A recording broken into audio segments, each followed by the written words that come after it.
ऐसा लग रहा है कि उपराष्ट्रपति हामिद अंसारी के कल के बयान ने पूरे हिंदुस्तान की राजनीति में एक नया बवाल खड़ा कर दिया है। उपराष्ट्रपति ने सीधे शब्दों में कहा कि मौजूदा सरकार सबका साथ सबके विकास के नारे पर आज सत्ता में आसीन है। ऐसे में जरूरी है कि सरकार ये बात सामने रखे कि सभी वर्ग, जिसमें अल्पसंख्यक भी शामिल हैं, आगे एक साथ बढ़ते दिखाई दें। और इसके लिए सिर्फ शब्दों या जुमलों से काम नहीं चलेगा, जमीन पर ठोस कदम उठाने होंगे। इसके साथ साथ, इस बयान के साथ साथ देश की राजनीति अलग दिशा में आती दिखाई दी, जहां भारतीय जनता पार्टी के कुछ प्रवक्ता या संघ परिवार से जुड़े कुछ लोग इसे मौजूदा बीजेपी की सरकार पर प्रहार मान रहे हैं। वहीं दूसरी तरफ विपक्षी दल दरअसल मान रहे हैं कि मोदी सरकार सबका साथ सबके विकास के नारे को अमली जामा नहीं पहना पा रही और अल्पसंख्यकों को अब वाकई में चिंता करनी चाहिए। क्या वाकई में यही मंशा थी उपराष्ट्रपति की? क्या उपराष्ट्रपति मौजूदा सरकार को चेता रहे थे? सबसे पहले देखिए रिपोर्ट और करते हैं उसके बाद चर्चा। अल्पसंख्यकों को लेकर मोदी सरकार पर अक्सर विपक्षी दल सवाल उठाते रहे हैं, लेकिन इस बार मोदी सरकार को नसीहत खुद उपराष्ट्रपति की तरफ से मिली है। दिल्ली में एक कार्यक्रम के दौरान हामिद अंसारी ने कहा कि मोदी सरकार को मुस्लिम समाज की बेहतरी पर ध्यान देना होगा। इसके लिए उन्होंने मोदी सरकार का नारा सबका साथ सबका विकास का भी हवाला दिया। सबका साथ सबका विकास का सरकारी नस्बुलैन काबिल सताइश है। इसके लिए अव्वलीन शर्त यह है कि हस्ब जरूरत इस्बाती इक़दाम उठाए जाएं ताकि एक मुश्तरका नक्ता आगाज और मतलूबा रफ्तार से सब में शाना बशाना चलने की सलाहियत को यकीनी बनाया जा सके। हामिद अंसारी ने ये मांगे तब उठाई जब वो मुस्लिम संगठनों के शीर्ष फोरम ऑल इंडिया मजलिस-ए मुशावरत के स्वर्ण जयंती समारोह में बोल रहे थे। उन्होंने तमाम सरकारी रिपोर्ट्स का जिक्र करते हुए मुसलमानों की खराब हालत को बयान किया। कुंडू रिपोर्ट ने, जिसे सच्चर कमेटी की सिफारिशात के पेश नजर लिए गए फैसलों के नफाज का जायजा लेने के लिए तश्कील किया गया था, उसने ये नतीजा अखज़ किया है कि अगरचा एक शुरुआत तो हुई है, ताहम संगीन रुकावटें हायल हैं। लेकिन उनके इस बयान के आते ही सियासत भी शुरू हो गई। हम उनकी इस बात से पूरी तरह सहमत हैं कि वायदा तो था इस सरकार का सबको साथ सबका विकास करने का, पर आज हो क्या रहा है? भेदभाव हो रहा है। आप देखिए कि आजादी के बाद से किसने देश को चलाया है, पूरे समय तक किन्होंने राज किया है। निश्चित तौर पर जिन्होंने राज किया वही जिम्मेवार है आज मुसलमानों की हालत के लिए। उपराष्ट्रपति के इस बयान के बाद हिंदूवादी संगठनों ने उनके खिलाफ मोर्चा खोल दिया। वीएचपी ने उनके बयान को पद की गरिमा के उलट बताया है, तो वहीं कुछ मुस्लिम धर्मगुरु का कहना है कि मोदी सरकार के बारे में अभी कुछ कहना जल्दबाजी होगी। मुझे ऐसा लगता है बिहार के चुनाव को देखते हुए उन्होंने यह एक राजनीतिक बयान दिया है और यदि वो माफी नहीं मांगते तो उन्हें त्याग पत्र देकर खुली राजनीति में आ जाना चाहिए और फिर वहां इस तरह के बयान देंगे तो उनको शोभा देगी। चीजें आगे बेहतर होंगी, क्योंकि अभी बहुत जल्द है, क्योंकि आज इसकी बुनियाद रखी जाएगी तो आने वाले वक्त में उसके आपको रिजल्ट दिखेगा। फिलहाल उपराष्ट्रपति की कही बात को लेकर विवाद खड़ा हो गया है और एक बार फिर मुसलमानों के पिछड़ेपन और उनके विकास को लेकर सरकारों की कोशिशों पर बहस शुरू हो गई है। यूपीए सरकार ने सच्चर कमेटी की 70 में से 67 सिफारिशें लागू करने का दावा किया था और इसकी निगरानी का काम अल्पसंख्यक मंत्रालय के जिम्मे था। लेकिन क्या सच्चर कमेटी की सिफारिशें हकीकत की जमीन पर उतर पा रही हैं? सच्चर कमेटी की रिपोर्ट में भी देश के भीतर मुसलमानों के हालात को लेकर चिंता जताई गई थी, लेकिन अब उपराष्ट्रपति हामिद अंसारी की तरफ से भी सवाल खड़े करने के बाद एक बार फिर से ये मुद्दा गर्म हो गया है। वीडियो जर्नलिस्ट सुभाष चंद्र के साथ अमितेश सिंह, न्यूज नेशन, दिल्ली। आज मूल सवाल यह है कि क्या उपराष्ट्रपति इस बात की तरफ संकेत कर रहे थे कि अल्पसंख्यकों की अनदेखी हो रही है? आइए चर्चा शुरू करते हैं। भारतीय जनता पार्टी से जीवीएल नरसिम्हा राव, कांग्रेस से अखिलेश प्रताप सिंह, इस्लामिक धर्मगुरु मौलाना अंसार रजा, विश्व हिंदू परिषद से विनोद बंसल साहब और वरिष्ठ पत्रकार रामकृपाल जी इस वक्त हमारे साथ मौजूद हैं। इस चर्चा को शुरू करने से पहले रामकृपाल जी, पहले एक आपकी टिप्पणी हम चाहेंगे। क्या वाकई में इसे माना जाए कि मोदी सरकार के ऊपर यह कटाक्ष है या दरअसल ये जो वस्तु स्थिति है उसे प्रदर्शित करने की कोशिश है उपराष्ट्रपति द्वारा? अच्छा जी, देखिए, मैं मानता हूं कि जो काफी विद्वान आदमी हैं हामिद साहब, और निश्चित तौर पर बहुत नपातुला बोलते हैं और हमेशा हो रहे।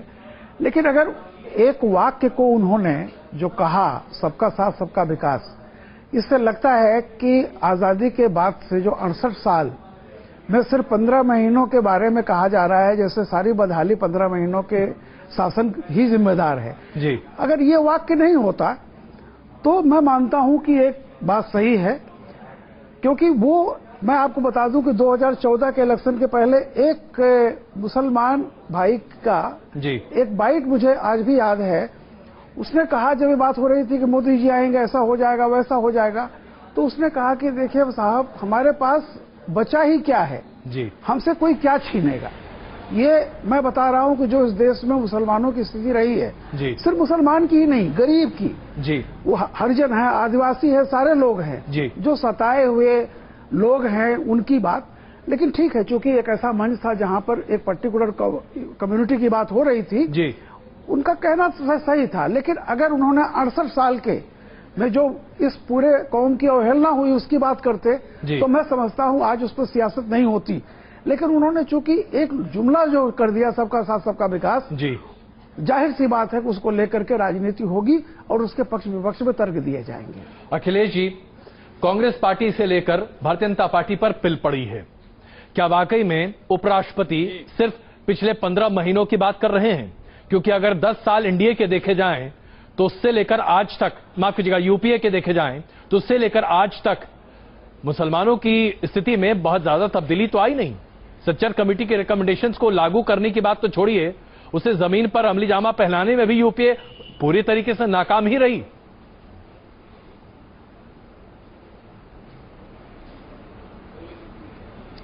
देखिए, जैसे चोर के दाढ़े में तिनका होता है ना, वो स्थिति आज बीजेपी और आरएसएस के परिवार को है जी। अंसारी साहब ने बहुत सी बातें कही हैं और पूरे आजादी से लेकर अब तक की बातें की हैं और अल्पसंख्यक वर्ग पे भी प्रहार किया है कि आप लोग अपने आप में इन चीजों में क्यों नहीं सुधार लाते हैं, जो अमूमन दूसरा अल्पसंख्यक लीडर नहीं कहता है।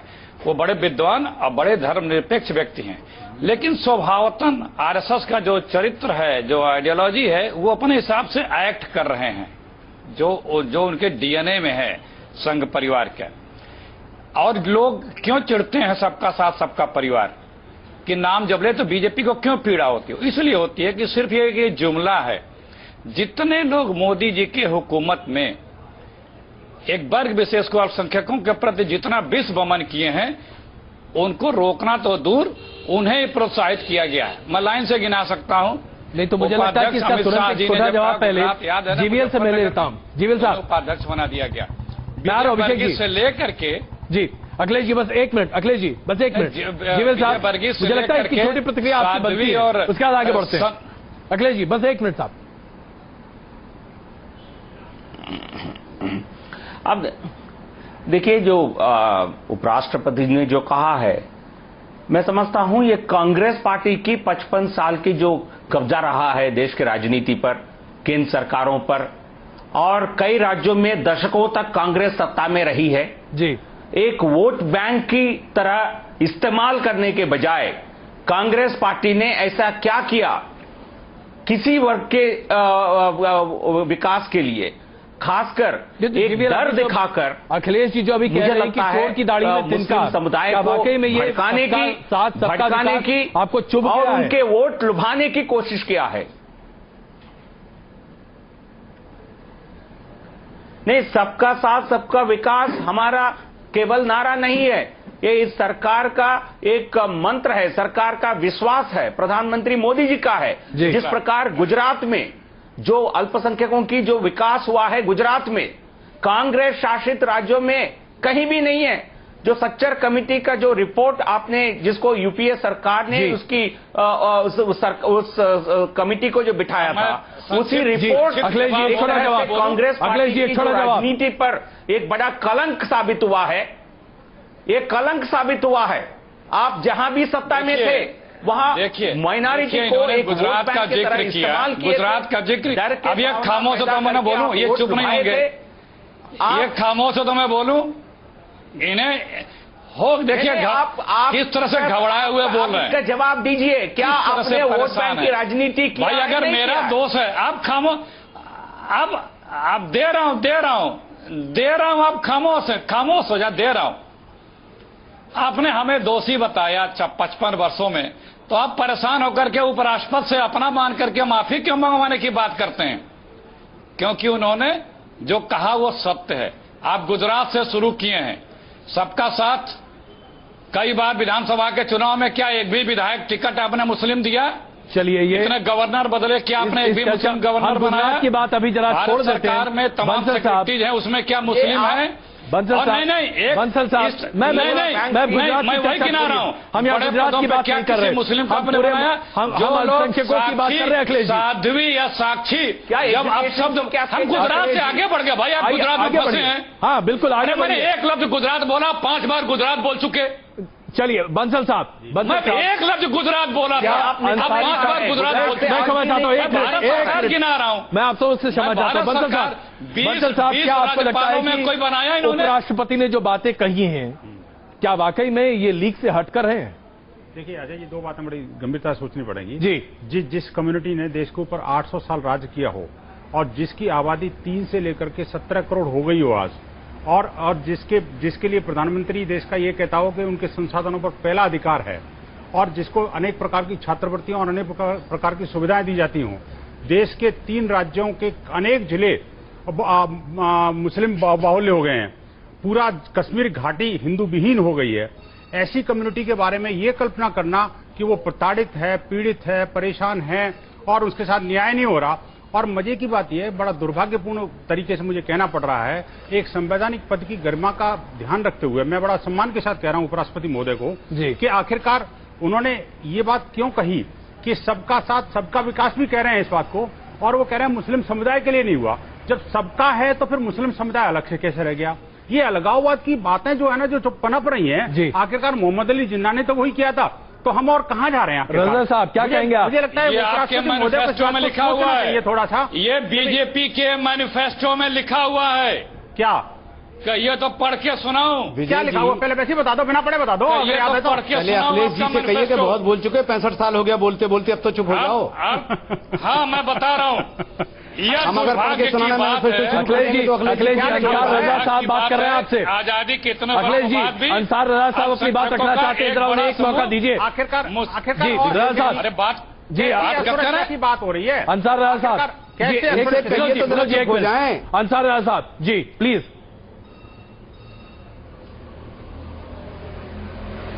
देखिए, जहां तक हामिद अंसारी साहब की, आपके इतने 3-4 पैनलिस्ट जो बैठे हैं जी, वो बात कहीं की कहीं चलेगी। बात जब रही कि हामिद अंसारी साहब ने कल के एक मुसलमानों के प्रोग्राम में क्या कहा। जी, पहली बात तो यह है कि उन्होंने किस संदर्भ में ये बात कही है, क्यों कही है, इस पर डिबेट न करते हुए हम इस बात पर कर रहे हैं कि उन्हें माफी मांगनी चाहिए। उन पर देखिए सिर्फ इसलिए बार बार इल्जाम लगाए जा रहे हैं कि वो एक मुसलमान उपराष्ट्रपति है, वरना योगा के बाद माफी मांगनी पड़ी आरएसएस को। अरे कैसी बात कर रहे हो? तिरंगे के मामले को लेकर के इन्होंने उठाया। अरे मुसलमान राष्ट्रपति थे रजा साहब, आप कैसी बात कर रहे हैं? मुसलमान उपराष्ट्रपति को ऊपर कोई बीच में बोल रहे हैं, मैं नहीं बोला। जरा उन्हें अपनी बात रखने दीजिए। बंसल साहब आपके जैसा बोलिए, सभ्यता पसंद आदमी ऐसा नहीं करता। बोलिए, मुझे बोलने दीजिए जी। मुझे जहां तक सवाल हामिद अंसारी साहब का है, उन्होंने मुसलमानों को झिझोड़ा है, लेकिन चूंकि वो मुसलमानों का एक प्रोग्राम था, लेकिन बात यह है कि वो जिस सम्मानित पद पर बैठे हुए हैं उनकी जबान से कुछ चीजें जो निकली हैं वो मुनासिब नहीं है। मेरी बात बहुत तवज्जो के साथ सुन लीजिएगा। उन्होंने मुसलमानों को झंझोड़ा है, उन्होंने मुसलमानों को झंझोड़ा है, सबका साथ सबका विकास की बात। उन्होंने जो एक महत्वपूर्ण बात कही है कि मुसलमान सुरक्षित नहीं है, तो उपराष्ट्रपति वो आज नहीं हुए हैं बीजेपी के। कोई भी बात आपत्तिजनक पहले भी उपराष्ट्रपति थे, इस वक्त उन्होंने ये बात क्यों नहीं कही? गलत है। अगर उपराष्ट्रपति हैं तो सुरक्षा करें ना, कौन मना कर रहा है उनकी? आखिरकार अखिलेश मुझे मालूम है आपको बोल रहा है। नहीं, उपराष्ट्रपति महोदय ने जो बातें कही हैं वो पूरे कंसर्न में पढ़िए आप। उन्होंने उपराष्ट्रपति हैं, वो कोई भी अमर्यादित या मर्यादा के विपरीत हमने पढ़ लिया, हम गलत नहीं कह रहे। अखिलेश जी, हमारे पास एक मुस्लिम नेता का रूप में मुझे लगता है ज्यादा कह दिया उन्होंने। के ऊपर मुनासिब बात क्या है? वो वहां जाकर अच्छा मैं एक सेकंड उपराष्ट्रपति ने नामुनासिब मैं आप सबों के बीच में आना चाहता हूँ। आइए जरा हम थोड़ी सी सार्थक बहस करें। जी रामकृपाल जी। देखिए, मैं सिर्फ एक बात कहूंगा। अरे पहले बात तो सुनिए, मैं क्या कह रहा हूं, नामुनासिब और मुनासिब, पहले समझ तो लीजिए उसको। सुन लो जी साहब, चलिए हमारे कहने का मतलब ये है कि जो मौका था, जो नामुनासिब बात उन्होंने कही। अखिलेश जी, अखिलेश जी, मैं क्षमा चाहता हूँ, जरा राजा साहब को अपनी बात तो कहने दीजिए। नामुनासिब पहले ही तो सुन लेते। अखिलेश जी, अल्पसंख्यक समुदाय पहले ही अपनी आवाज नहीं पहचान पा रहा, क्यों कहा? आप उनको टीवी चैनल पर भी नहीं बोलने देंगे क्या? जरा 2 मिनट रुकिए ना प्लीज राजा साहब। और आप हमें अब अल्पसंख्यक समझ के दबाना चाह रहे हो क्या? इसको बोले ना, बोलने जी, मेरे कहने का मतलब है, जो जिस अंदाज से उन्होंने जो बात कही है, लोगों को ये लग रहा है कि नामुनासिब बात उन्होंने कही है। जी, उन्होंने जिस संदर्भ में बात कही है वो अपनी जगह दुरुस्त है, कोई नामुनासिब बात उन्होंने नहीं की। लोगों को लग रहा है, बीजेपी और आरएसएस के लोगों को लग रहा है कि उन्होंने नामुनासिब बात लग रही है। उन्होंने बात बिल्कुल, तो क्यों आप बीच में कूद रहे हैं? हमें बोलने तो दीजिए। उन्होंने जो बात सबका विकास की कही है, तो उन्होंने सबका साथ का मतलब जो चलिए रामकृपाल जी, मैं चाहूंगा कि आप बैलेंस, हमें कोई बीजेपी से टिकट थोड़ी चाहिए जो हम बैलेंस करेंगे। जी बिल्कुल, आइए जी रामकृपाल जी। इन नेताओं की बात सुन करके जी, ये तो आप भी समझदार होकर इस तरह की हर मौके को हम क्या बैलेंस करेंगे? हर मौके पर इनको वोट दिखाई पड़ता है। जी, मैं एक शायर ने इन्हीं लोगों से एक अनुरोध किया था कि हिंदू भी मजे में है, मुसलमान भी मजे में, इंसान परेशान यहाँ भी है वहाँ भी। उस इंसान की बात करो, उसमें हिंदू भी है गरीब, मुसलमान भी गरीब है। और इसमें हामिद साहब से मैं फिर कह रहा हूँ, बहुत विद्वान आदमी, उन्होंने कोई ऐसी बात नहीं कही। सिर्फ एक ही चीज होती है, अजय जी, मैं माचिस की एक तीली जलाता हूँ, उसको मैं किधर फेंक रहा हूँ, एक तरफ पानी एक तरफ बारूद है, मुझे ये ध्यान रखना चाहिए कि मैं इसे किधर फेंकूं। लापरवाही से भी अगर मैं फेंकूंगा, अगर वो कहीं बारूद की तरफ गई तो उल्टा हो जाता है, पानी की तरफ गई तो बुझ जाएगी। सवाल इस बात का है कि जो शीर्ष पदों पर बैठे लोग हैं, उनको ये देखना चाहिए कि किस लिए बोलते हैं और किसके लिए बोलते हैं और कहाँ बोलते हैं। जीवेल साहब, क्या आपको अगर इसी तकरीर को, एक सेकंड बंसल साहब, जीवेल साहब, मैं रामकृपाल जी की इसी बात को आपके सामने रखना चाहता हूँ। लिए घूमते हैं, उनको क्या कहना है? नहीं, बिल्कुल मैं आ रहा हूँ। अखिलेश जी, बस 1 मिनट। जीवेल साहब, क्या आपको लगता है कि जो तकरीर अभी रामकृपाल जी ने रखी है, क्या ये माचिस की तीली उपराष्ट्रपति ने बारूद की तरफ भारतीय जनता पार्टी के हिसाब से फेंक दिया है?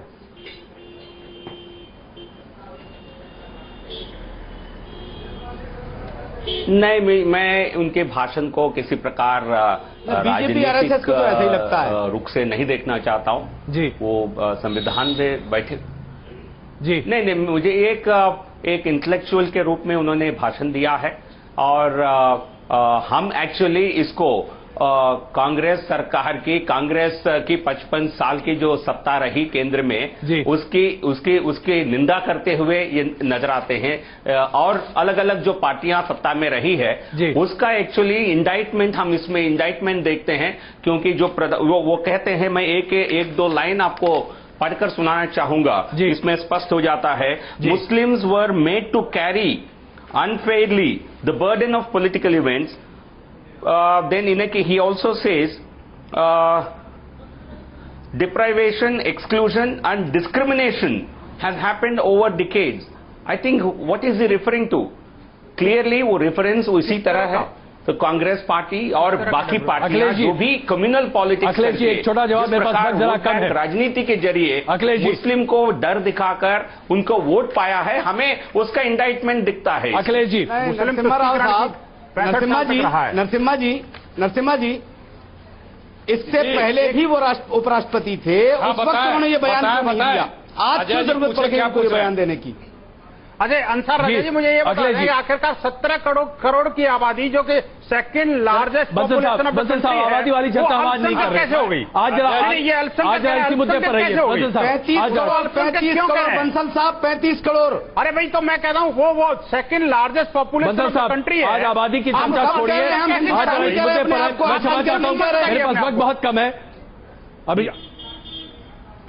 अखिलेश जी, आपकी हमें हिंदुस्तानी कहिए, अल्पसंख्यक मत कहिए। बिल्कुल जी, अखिलेश जी, मैं कह रहा हूँ, बीजेपी ये मान रही है कि उपराष्ट्रपति का ये बयान सिर्फ कांग्रेस के लिए है। आज बीजेपी जी, एक सेकेंड, एक सेकेंड मैं बोलूं जी। आज बीजेपी जीबीएल नरसिम्हा राव बोल रहे हैं ये कांग्रेस के फेल्योर की बात कर रहे हैं। ठीक है, हम उस पर बहुत टिप्पणी नहीं करेंगे, लेकिन सब पब्लिक डोमेन में। तो बीजेपी क्यों परेशान है? क्योंकि मैंने जो पहले शब्द यूज किया, चोर की दाढ़ी में तिनका। जब आप मथुरा में उन दंगाइयों को मंच पे प्रश्रय आपको परेशानी होनी चाहिए, दंगाइयों को मंत्री जवाब बनाएंगे, देनी चाहिए आपको। इस वमन करने वालों का प्रमोशन करेंगे। कहां से तो आप जब भी सबके साथ सबके विकास की बात होती है तो आपको पीड़ा होती है, क्योंकि ये आपका जुमला आपके ऊपर चिपकता है, तो इसलिए आपको तकलीफ होती है, क्योंकि आपके करने में अंतर है और सत्ता में आने के बाद ये क्या भाई? मुझे लगता है मैं आप सबों से क्षमा चाहूंगा, चर्चा के लिए वक्त हमारा खत्म हो रहा है, लेकिन एक बात तो यहां पर तय है कि उपराष्ट्रपति के बयान पर अभी राजनीति होनी बाकी है और इसमें भी कोई शक नहीं है। देश का मोटो तो सबका साथ सबका विकास ही होना चाहिए, लेकिन क्या वाकई में ऐसा हो रहा है? रुक रहे